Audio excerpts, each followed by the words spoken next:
আজ আমি রান্না করতে চলেছি পটল চিংড়ি, আলু পটল চিংড়ি দিয়ে।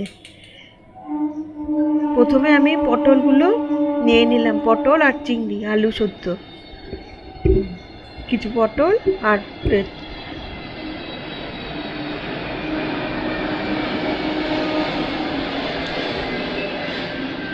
এরপর আমি পটলগুলোকে ভালো করে কেটে নিয়েছি।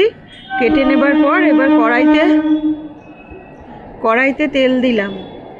তেল দিয়ে তাতে নুন আর অল্প একটু হলুদ দিয়ে নিলাম, কেননা পটলটাকে সুন্দর করে লাল লাল করে আলু পটলটাকে ভাজতে হবে, আগে সুন্দর করে ভেজে নিতে হবে। তেল গরম হচ্ছে,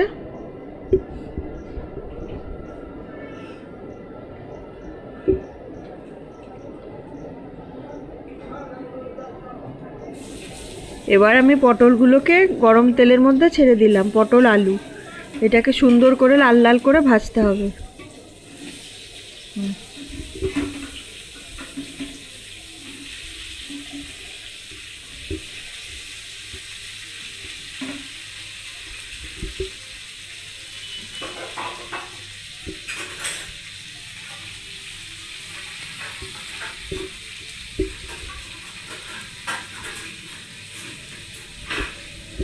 আমি 600 গ্রাম মতো পটল নিয়েছি আর একটা মোটামুটি সাইজের আলু, একটাই আলু নিয়েছি, কারণ আলু তো আমাদের আবার বেশি চলে না। যারা আলু খাওয়া পছন্দ করেন তারা বেশি করে আলুও দিতে পারেন। এবার পটলটাকে ভাজা হচ্ছে লাল লাল করে। এই হয়ে গেল পটল লাল লাল করে ভেজে নেওয়া। এবার আমি একটা থালায় এই পটল আলুটা তুলে নিলাম।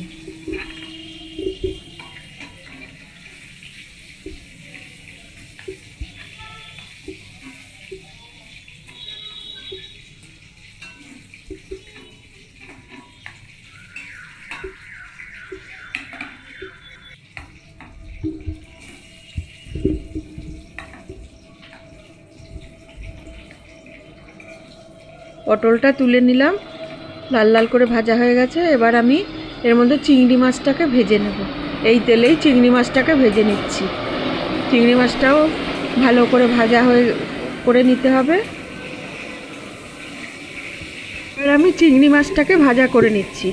আমি 300 গ্রাম মতন চিংড়ি মাছ নিয়েছি, কেননা আমি অল্প করে 600 মতন পটল নিয়েছি, তাতে 300 গ্রাম মতন চিংড়ি মাছ যাবে, সেটাই ভালো হবে।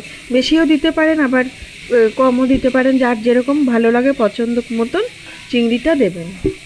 এবার চিংড়ি মাছটাকে ভালো করে ভাজা হচ্ছে।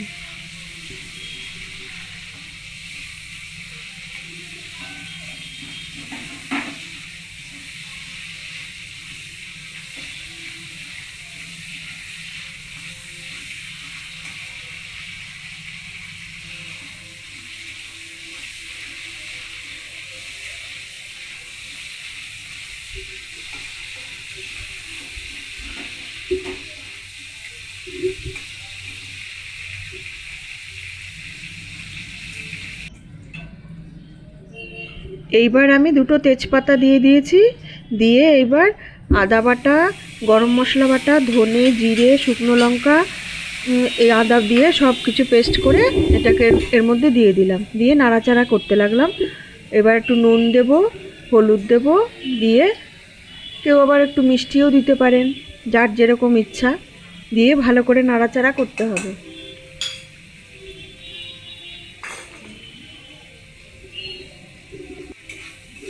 এইবার পেস্টটাকে ভালো করে নাড়াচাড়া মতন করতে লাগলাম,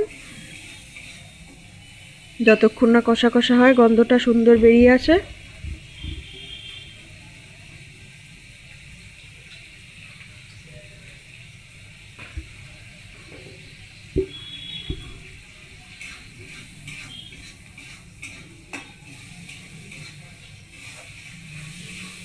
এইবার আমি পটলটা যেটা ভেজে রেখেছি লাল লাল করে, সেটা আর চিংড়ি মাছটা এই মশলা দিয়ে কষিয়ে নিচ্ছি। আবার ভালো করে কষাতে শুরু করেছি, ভালো করে কষানো হচ্ছে।